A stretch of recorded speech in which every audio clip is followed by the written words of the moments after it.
குஜராத்தின் அகமதாபாத்தில் பிரதமர் நரேந்திர மோடி வாக்களித்து வருகிறார். அந்த நேரலை காட்சிகளை பார்க்கலாம்.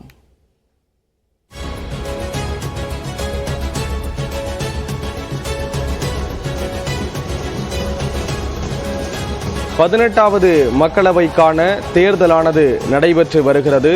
குறிப்பாக இன்றைய தினம் 3ஆம் கட்ட வாக்குப்பதிவானது 93 தொகுதிகளில் நடைபெறக்கூடிய நிலையில் பிரதமர் நரேந்திர மோடி அகமதாபாத்தில் வாக்களிக்கக்கூடிய அந்த காட்சிகளை பார்க்கிறோம். வாக்களிக்க அவர் செல்லக்கூடிய அந்த காட்சிகளை பார்க்கிறோம். இது தொடர்பான விவரங்களை வழங்குவதற்காக சிறப்பு செய்தியாளர் சுசித்ரா இணைகிறார். சுசித்ரா, விவரங்களை பதிவு செய்யலாம். குஜராத்தில் இன்று ஒரே கட்டமாக 25 தொகுதிகளுக்குமான அந்த வாக்குப்பதிவு தொடங்கி நடைபெற்று வரும் நிலையில் தற்பொழுது பிரதமர் மோடி தன்னுடைய சொந்த ஊரான அகமதாபாத்தில் வாக்களிப்பதற்காக வந்துள்ளார். அங்குள்ள வாக்குச்சாவடிக்கு சென்று தன்னுடைய வாக்கு செலுத்துவதற்காக வந்தது நம்மால் காட்சிகள் பார்க்க முடிகிறது. மிக முக்கியமாக இதற்காக நேற்று இரவு அவர் அகமதாபாத் குஜராத் சென்றது குறிப்பிடத்தக்கது.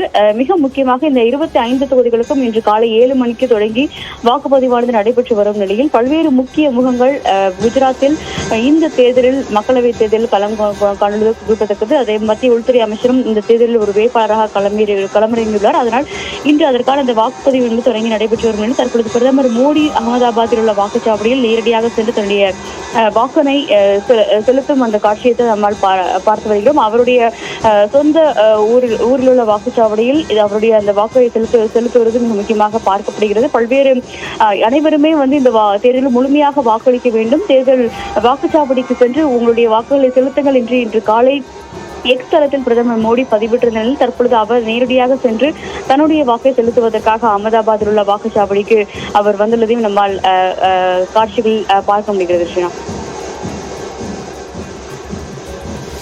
இப்போ பிரதமர் நரேந்திர மோடியுடன் அமித்ஷா செல்லக்கூடிய அந்த காட்சிகளை பார்க்கிறோம். தொடர்ந்து உற்சாக வரவேற்பு அளிக்கப்படக்கூடியதையும் பார்க்கிறோம் பாஜக தொண்டர்கள் தரப்புல. இப்போ இந்த 3ஆம் கட்ட தேர்தலில் முக்கியமான தலைவர்கள் யாரெல்லாம் போட்டியிடுறாங்க? குஜராத்தை பொறுத்தளவில் மத்திய உள்துறை அமைச்சர் காந்தி நகரிலிருந்து இந்த முறை வேட்பாளராக அவர் களமிறங்கியுள்ளது குறிப்பிடத்தக்கது. அதற்கான ஒரு பல்வேறு கட்ட பிரச்சாரத்தில் குறிப்பாக குஜராத்தை பொறுத்தளவில் ஒரு முழு வீச்சிலான ஒரு பிரச்சாரத்தை பாஜக மேற்கொண்டது என்பதையும் மிக முக்கியமாக இந்த நேரத்தில் கூற வேண்டும். பல்லாயிரக்கணக்கான ஒரு பாஜகவுடைய தொண்டர்கள் மற்றும் பொதுமக்கள் புரியுள்ளதால் தற்பொழுது பிரதமர் மோடியும் தன்னுடைய வாக்குகளை செலுத்துவதற்காக அங்கு சென்றுள்ளார். குஜராத் மட்டுமல்லாமல் இந்த மொத்தம் 10 மாநிலங்களில் உள்ள 93 தொகுதிகள் பல்வேறு முக்கிய தலைவர்கள் இந்த முறை இந்த மக்களவை தேர்தலில் களம் கண்டுள்ளது மிக முக்கியமாக பார்க்கப்படுகிறது. பாஜகவுடைய மூத்த தலைவர்கள் முக்கியமானவர்களான சிவராஜ் சிங் சௌஹான் மத்திய பிரதேச மாநிலத்துடைய முன்னாள் முதல்வரும் கூட இந்த முறை விதிஷா தொகுதியிலிருந்து அவர் இந்த முறை தேர்தலுக்காக அவர் வேட்பாளராக களமிறங்கினார். அதே போல மத்திய அமைச்சர்களான பிரகலாத் ஜோஷி மற்றும் புருஷோத்தம் ரூபாலா ஆகிய 2 பேரும் இந்த தேர்தலில் வேட்பாளராக களமிறங்கியுள்ளார்கள்.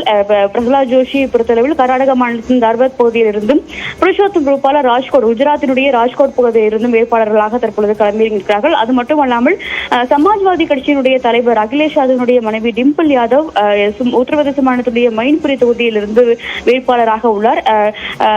தேசியவாத காங்கிரசினுடைய தலைவர் சரத்பவரின் மகளும் மூத்த தலைவர்களுமான சுப்ரியா சுலே பாரமதி தொகுதி, அதாவது மகாராஷ்டிரா மாநிலத்தினுடைய பாரமதி தொகுதியிலிருந்து இந்த முறை வேட்பாளராக களமிறங்குவது முக்கியமாக பார்க்கப்படுகிறது. இவர்கள் மட்டுமல்லாமல் பல்வேறு முக்கிய தலைவர்கள் பாஜகவினுடைய மூத்த மற்றும் மாநிலங்களுடைய தலைவர்களும் இந்த முறை அவர்கள் தேர்தலில் அங்கு வேட்பாளராக களமிறங்குவது மிக முக்கியமாக பார்க்க வேண்டும். இன்று காலை முதலே குஜராத்தை பொறுத்தளவில் குஜராத்தினுடைய உள்துறை அமைச்சர்கள் உள்ள பல்வேறு முக்கிய அமைச்சர்கள் மற்றும் முக்கிய பாஜக நிர்வாகிகளும் அவர்கள் நேரடியாகவே சென்று தங்கள் வாக்குகளை வரிசையில் இன்று செலுத்தி வருவதை நம்மால் காட்சிகளில் காண முடிகிறது. இந்த குஜராத் மட்டுமல்லாமல் அனைத்து 93 தொகுதிகளிலுமே ஒரு விறுவிறுப்பான வாக்குப்பதிவு என்பது நடைபெற்று வருகிறது என்பதையும் தேர்தல் ஆணையமானது தற்பொழுது இந்த நேரத்தில் அதிகாரப்பூர்வமாக தெரிவித்து வருகிறது. எந்த ஒரு தொகுதியிலும் அசம்பாவிதங்கள் எதுவும் தற்பொழுது வரும் நடைபெறவில்லை. இன்று முழுவதும் எந்த ஒரு பாதிப்புகளும் இருக்காமல் வரையில் தேவையான நடவடிக்கைகள் எடுக்கப்பட்டது என்ற ஒரு தகவலையும் தற்பொழுது தேர்தல் ஆணையமானது உறுதிப்படுத்தியிருக்கிறது. சுசித்ரா, அதே போல சிறப்பு வாக்குச்சாவடிகள்லாம் குஜராத்தில் அமைக்கப்பட்டிருக்கு அப்படின்னு சொல்லப்படுது. குறிப்பாக கண்டெய்னரில் வாக்குச்சாவடி அமைச்சிருக்காங்க அப்படின்னு சொல்லப்படுது. என்னென்ன சிறப்பு ஏற்பாடுகள்லாம் செய்யப்பட்டிருக்கு தேர்தல் ஆணையம் தரப்பு? தேர்தல் ஆணையத்தினுடைய ஏற்பாடுகளை பொறுத்தளவில் பாதுகாப்பு மட்டுமல்லாமல் பல்வேறு ஒரு இனோவேட்டிவ் திங்கிங்களுக்கான ஒரு தேர்தலாக இது அமையும் என்ற ஒரு கருத்து தான் தேர்தல் ஆணையர் ராஜீவ்குமார் ஏற்கனவே தெரிவித்தார். அதன் அடிப்படையில் ஒரு மேக் ஷிப்ட் வாக்குச்சாவடிகள் என்பது குஜராத்தில் கிட்டத்தட்ட 3 முதல் 4 மேக் ஷிப்ட் வாக்குச்சாவடிகள் என்பது அமைக்கப்பட்டுள்ளதாகவும், அதாவது ஏற்கனவே பயன்படுத்தப்பட்ட கண்டெய்னர்களை வாக்குச்சாவடிகளாக மாற்றி அதில் இந்த வாக்குப்பதிவு செய்வதற்கான ஏற்பாடுகளை தேர்தல் ஆணையமானது செய்திருக்கிறது. மிக முக்கியமாக இது குஜராத்தில் மட்டுமல்லாமல் சத்தீஸ்கர், மகாராஷ்டிரா மாநிலங்களும் இந்த மேக் ஷிப்ட் நடவடிக்கைகளை தேர்தல் ஆணையமானது இந்த முறை முதல் முறையாக அவர்கள் கொண்டு வந்திருக்கிறார்கள். வாக்குச்சாவடிகள் தொலைதூர பகுதிகளில் இருக்கும் வாக்குச்சாவடிகளில் போதுமான வசதிகள் இல்லாத பட்சத்தில் இது போன்ற ஏற்பாடுகளை செய்யப்பட்டுள்ளதாக தேர்தல் ஆணையர் ராஜீவ்குமார் தெரிவித்திருந்தார். குறிப்பாக கண்டனங்களை பொறுத்தளவில் ஆனால் ஒரு வாக்குச்சாவடியில் இருக்க வேண்டிய அனைத்து வசதிகளுமே, வாக்காளர்களுக்கு தேவையான அந்த அனைத்து வசதிகளுமே அந்த வாக்குச்சாவடியிலும் ஏற்பாடு செய்யப்பட்டுள்ளதை மிக முக்கியமாக பார்க்க வேண்டும். முதியவர்களுக்கான அந்த வீல் சேரில் தொடங்கி முதல் முறை வாக்காளர்களுக்கான அந்த ஒரு செல்ஃபி பாயிண்ட்கள் முதற்கொண்டு அந்த மேக்ஷிப்ட் வாக்குச்சாவடியினுடைய அருகிலேயே அவர்கள் அமைத்து அதற்கு தேவையான அதிகாரிகள் அதற்கான நடவடிக்கைகளையும் அவர்கள் எடுத்துள்ளார்கள். இவை மட்டுமல்லாமல் பெண்களுக்கான ஒரு மாடல் போலிங் பூத்துகளும் குஜராத்தில் இந்த முறை அதிகமாக, அதாவது சுமார் 37 மாடல் போலிங் பூத்துகள் பெண்களுக்கான ஒரு போலிங் பூத்துகளாக அமைக்கப்பட்டுள்ளதாக தேர்தல் ஆணையமானது தெரிவித்திருந்தது. இந்த பகுதிகள் இது மட்டுமல்லாமல் பிங்க் போலிங் பூத்துகள், முதல்நிலை வாக்காளர்களை கவர்வதற்கான அந்த ஒரு போலிங் பூத்துகள் என பல்வேறு புதுமையை தேர்தல் ஆணையமானது இந்த மக்களவை தேர்தலில் புகுத்தியுள்ளதை மிக மிக முக்கியமாக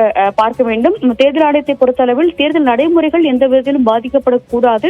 அது மட்டுமல்லாமல் உச்சநீதிமன்றத்தினுடைய உத்தரவின் அடிப்படையில் அனைத்து விவிபேட் மற்றும் இவிஎம் உள்ளிட்ட எந்திரங்கள் அனைத்தையுமே தேர்தலுக்கு பிறகு பாதுகாப்பாக வைப்பதற்கான அனைத்து அந்த ஏற்பாடுகளும் தயாராக உள்ளது என்ற ஒரு தகவலை தான் தேர்தல் அதிகாரிகள் தெரிவித்திருக்கிறார்கள். சுசிரா, அந்த காட்சிகளை பார்த்து கொண்டிருக்கிறோம். பிரதமர் இன்னும் சற்று நேரத்தில் வாக்களிக்க இருக்கிறார். அவருடைய அந்த வாக்காளர் அடையாள அட்டை உள்ளிட்ட அந்த ஆவணங்கள் சரிபார்க்கப்பட்டு அவர் வாக்களிக்க செல்லக்கூடிய காட்சிகளை நாம் இப்பொழுது பார்த்து கொண்டிருக்கிறோம்.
பிரதமர் நரேந்திர மோடி அகமதாபாத்தில் இருக்கக்கூடிய வாக்குச்சாவடியில் வாக்களித்திருக்கிறார். அவர் அங்கு வாக்களித்துவிட்டு வெளியே வந்து பொதுமக்களை நோக்கி கையசைக்கக்கூடிய அந்த காட்சிகளை பார்த்தோம்.